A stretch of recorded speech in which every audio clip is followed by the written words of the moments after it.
On today's episode of the DeRaud-Messinger Show, we're previewing and predicting Texas versus Oklahoma. Longhorns fans and Sooners fans, don't forget to like and subscribe for more content. It's greatly appreciated.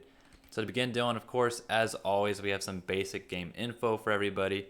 The scenario here, Dylan, oddly enough, does not change year after year, so not too hard to guess here. But Saturday, 10/8 at 11 a.m. Central Time at the Cotton Bowl in Dallas, Texas, of course.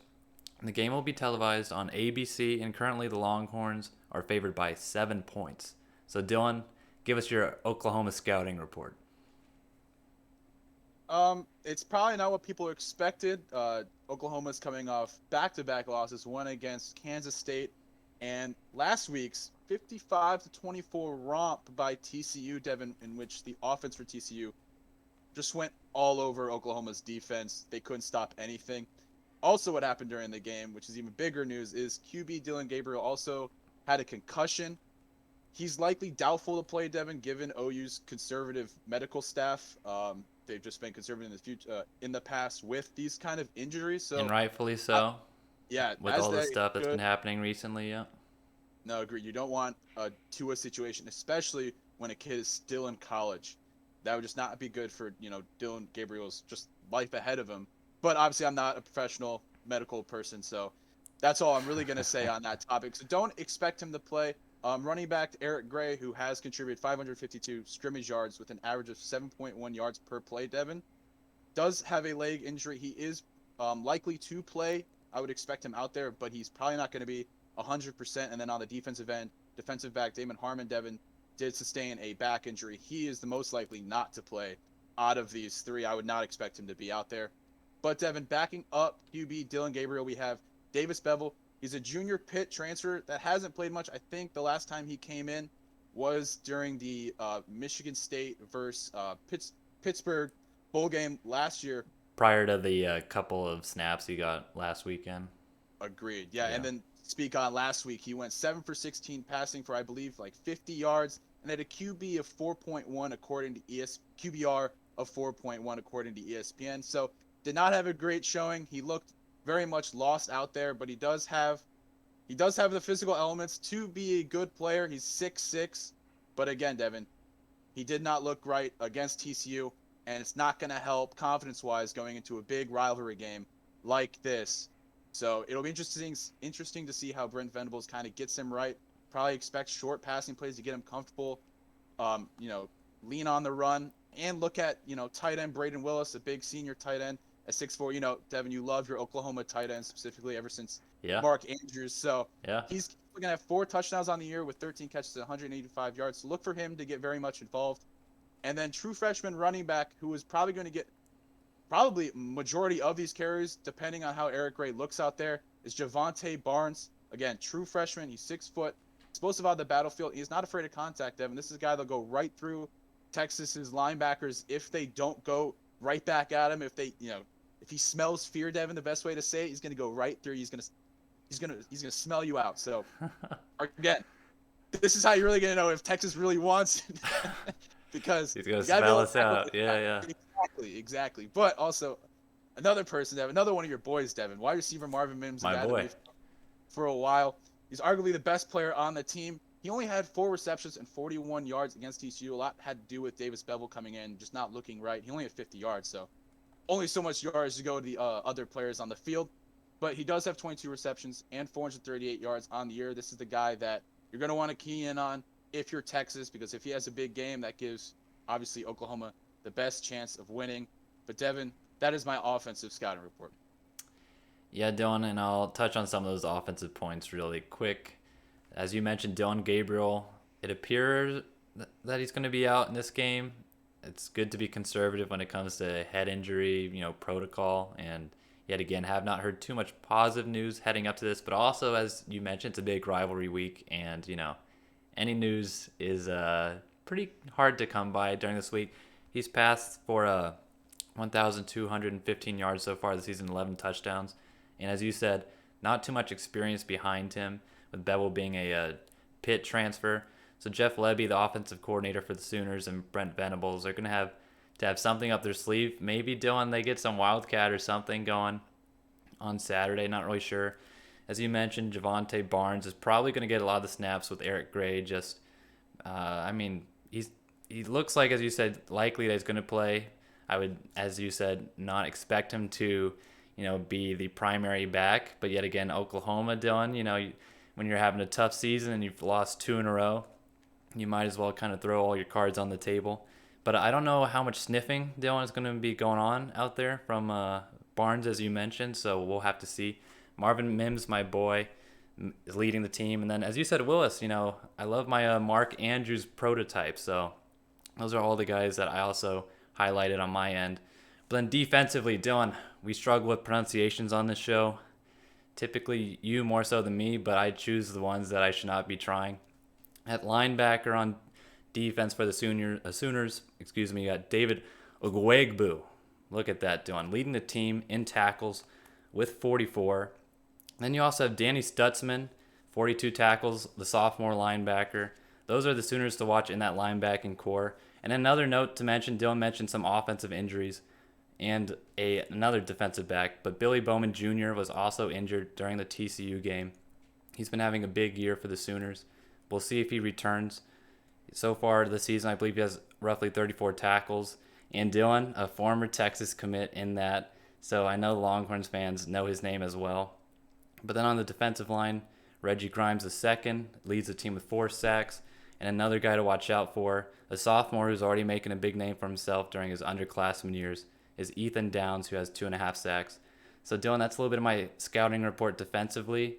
X Factors, who do you got? All right, just to touch one more time on the defense, Devon.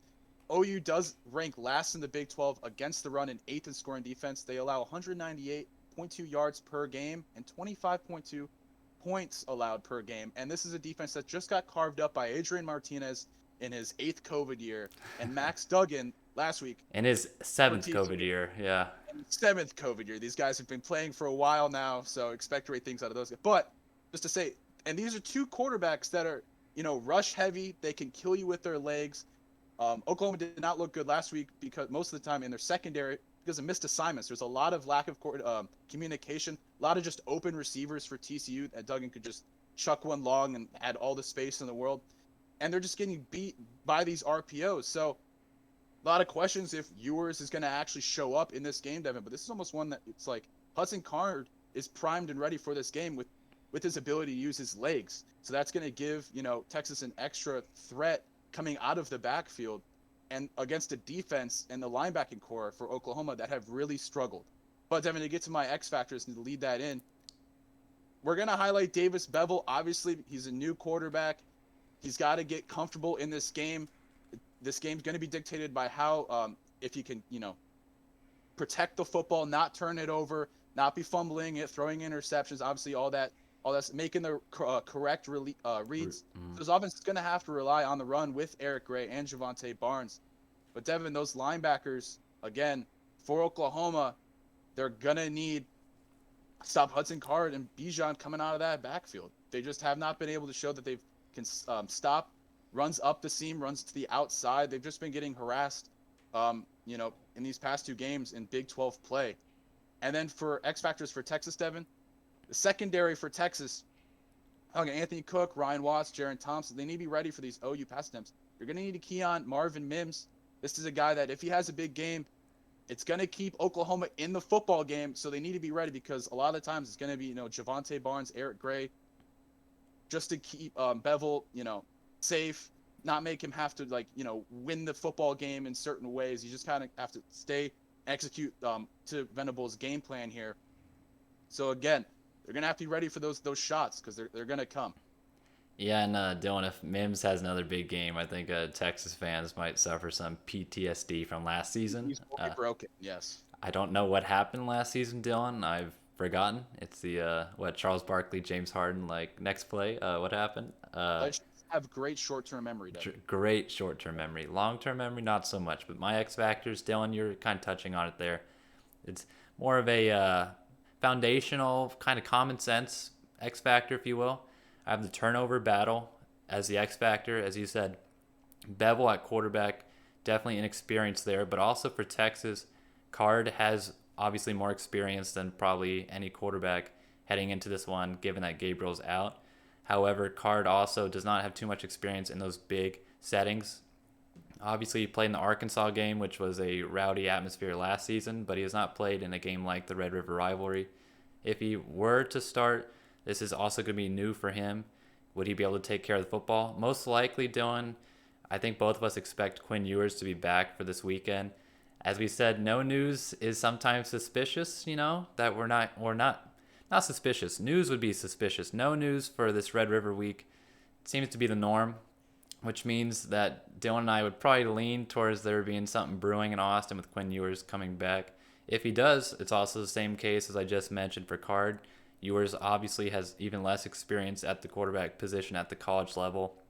The Red River game is one of the biggest games in the country. There's going to be nerves flying.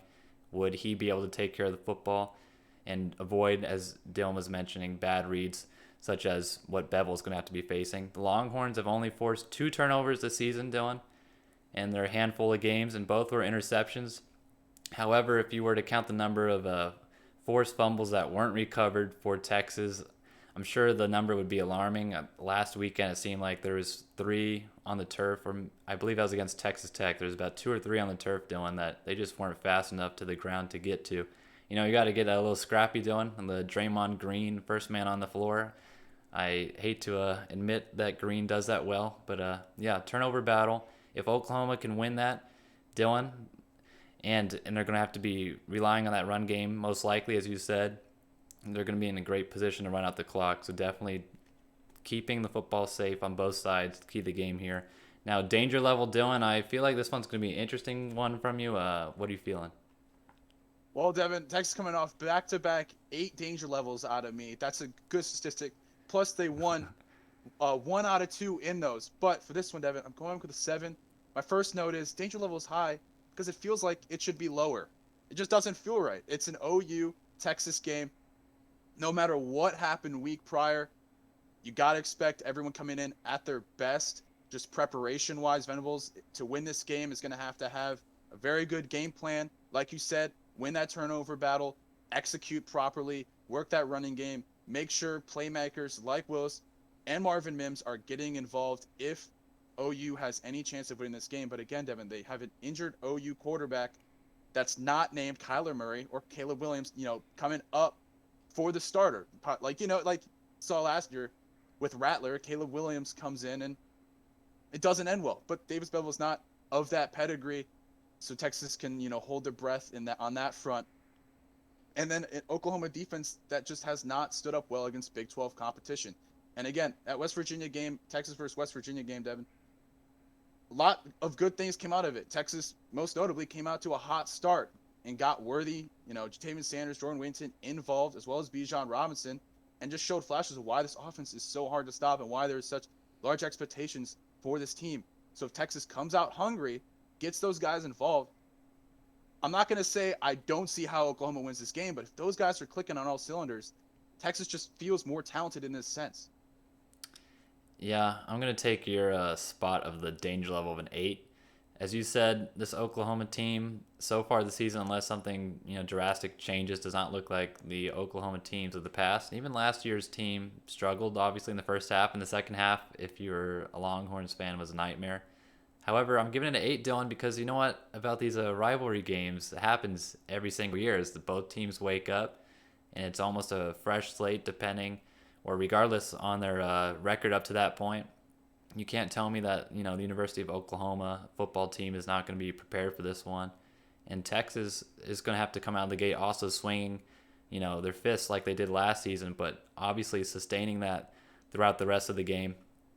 And then also, as I mentioned, if Ewers is back at quarterback, there's going to be some rust to shake off.